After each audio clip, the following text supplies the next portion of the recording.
So today what I'm going to be doing is I'm going to be connecting the Apple TV 4K Wi-Fi plus Ethernet to the TV that I have on my bedroom. Currently, it's using the Google Streamer 4K, but I'm looking to replace that because I'm much more comfortable using the Apple TV 4K, primarily because the TV I have on my lounge also is using the Apple TV 4K. So I have a lot more experience using the Apple TV 4K and also the Apple ecosystem. So I think this is going to be much better for me in comparison to the Google Streamer 4K. Not saying that the Google Streamer 4K is bad or has bad experience. It's just me that I'm comfortable with the Apple TV 4K more. Also, what the setup is going to involve is replacing the Google Streamer 4K from there and replacing that with my Apple TV 4K. And for speaker, I already have HomePod second generation on that side of the bed as well as on the other side of the bed. So I would be using stereo speaker with my HomePod second generation on either side of the bed, and especially when I'm on my bed watching and consuming YouTube or whatsoever through the Apple TV 4K, I am gonna have the best possible audio because the speakers are right next to each side of my bed. Obviously, when I connect this to the TV that's on my bedroom and also use the HomePod speakers as a stereo speakers, I would not be able to demonstrate the sound quality via the phone I'm recording with, but trust me, it will sound heaps better than the sound that comes from the TV speakers. I do have a surround sound speaker like a subwoofer and the soundbar over there, but trust me, the sound that comes from the HomePod second gen using a stereo, that's going to be much better. So without any further ado, let's just unbox this and get started with the installation, or basically the replacement of the Google Streamer 4K. I do need to take this security badge out because it's currently blocking me from taking this out, but let's see if we can make do.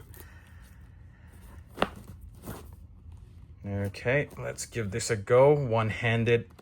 It's really hard to record from one hand and then trying to unbox this from another, but let's see if this actually gives in. Okay, slowly but surely. Okay, come on, you can do it.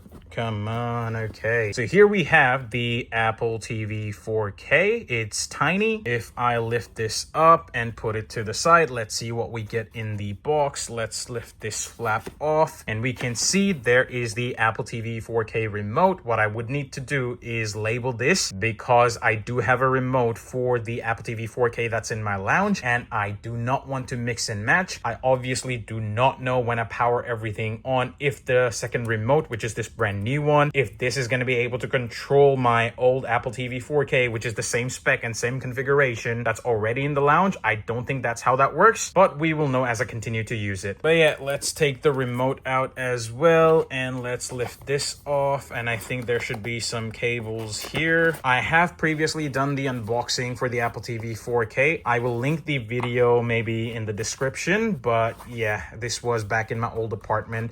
But yeah, this is again in this new apartment. Well, not new because I've been here for 6 months. In this apartment as well, I am basically unboxing another Apple TV 4K. Again, it's the same configuration though. Okay, so we got the Apple TV 4K. We also got the cable to power that on, and we have the remote, which should have some charge. And again, this is USB-C, so it's good. Let me just take the remote out because we don't need this baking paper kind of thing. And I'll also take this wrapper out. And as I take this out, you'll be able to see how glossy the Apple TV 4K is. If we look at the top, it's kind of like a matte finish, but if we look at the side, it's kind of gloss. Okay, the unboxing is done. Now what we need to do is basically unplug this. We do need the HDMI cable to be exactly where it is. The only thing that needs to disappear is the Streamer 4K. Okay, off camera, I have taken away the Google Streamer 4K and just the HDMI cable is exactly where it was. This is going to be needed to be plugged into the Apple TV 4K, and I'm thinking that I'll place the Apple TV 4K right here. I mean, like, it is tiny. It's not too big and it's not too thick, so I think it should be okay. The other thing I forgot is that there is another sticker here, so I will peel this off as well, just so that there's no stickers at all. And just to show you that the ports that you you get is obviously this is the one where you connect the cable that you get in the box, and then you also have your Ethernet port here and your HDMI port here. And I don't think this is HDMI 2.1. I could be wrong, but I don't think it supports 2.1. Okay, before I plug anything in, this is where I'm thinking that the Apple TV 4K would go, and obviously the HDMI cable goes in the back and connects to the Apple TV 4K. And as you can see, it doesn't take that much spot, so this looks kind of sleek. Okay, let's look at the back. I know it's a mess, but what I'm gonna do is I'm gonna plug this cable into the one empty spot in the white multi-plug out there. Okay, what I've also done is I've turned on the TV, and as soon as I plug this cable to the back of the Apple TV 4K, the Apple TV 4K is gonna have some power, and then I will connect the HDMI cable to the Apple TV 4K, and then the TV should be able to make use of the Apple TV 4K. You can see here the white light flickering, so this is basically confirming that the Apple TV 4K has power, and now the flickering light has gone static as well. Okay, Apple TV 4K is now connected, and as you can see on the screen, there are some welcome messages and whatnot. So what I'll do now is basically take the Apple TV 4K remote. I will try to see if controlling the volume works or not. I don't think it does, but yeah, it's starting to now initiate the pairing, so hopefully it all works. Okay, it does. As you can see here, I'm doing up and down with the arrows, and it is moving, so I can confirm that this is working. So let's continue with the setup process. Okay, so obviously English, otherwise it's going to be hard to understand anything else. For region, luckily it automatically picked Australia, so I'll do okay because that's my region. The data and privacy, I don't think you can skip any of this. You are more than welcome to read this by pausing the video, but I have to hit continue, otherwise I cannot proceed ahead. So now it says automatically set up your Apple TV, or you can set it up manually as well. To set it up automatically, you would need to use your iPhone or iPad, and because I'm recording this video using my iPhone, I would need to stop the recording and continue the setup process automatically with my iPhone. Okay, so what I'm doing at the moment is trying to set this Apple TV 4K up using my iPhone, which I have got right here. And as you can see, those are the instructions. Basically, you need to have your iPhone or iPad that you're using to set it up. It needs to be connected to the Wi-Fi, and the Bluetooth needs to be on. And for the fourth step, definitely the device that you are using to set your Apple TV 4K up, it needs to be in the close proximity of the Apple TV 4K. And as soon as you have it in close proximity, you should be able to see this, set your Apple TV. So that's what I'm gonna do. I'm gonna hit setup.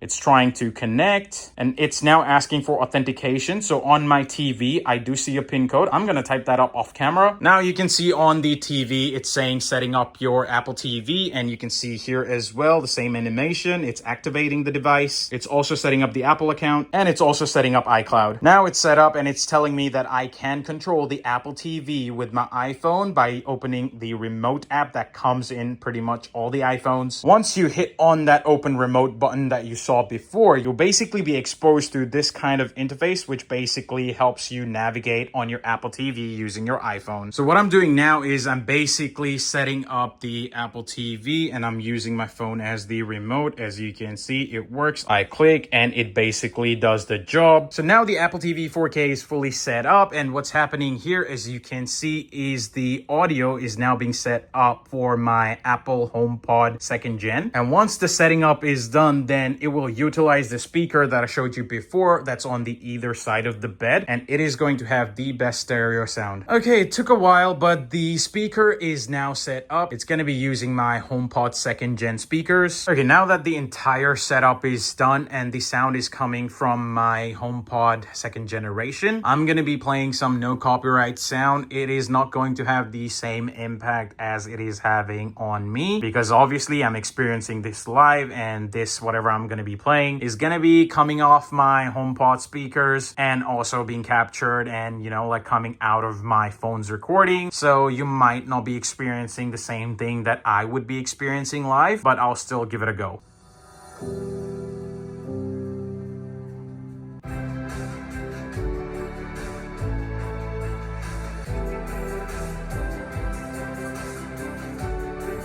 Now let's try some other music.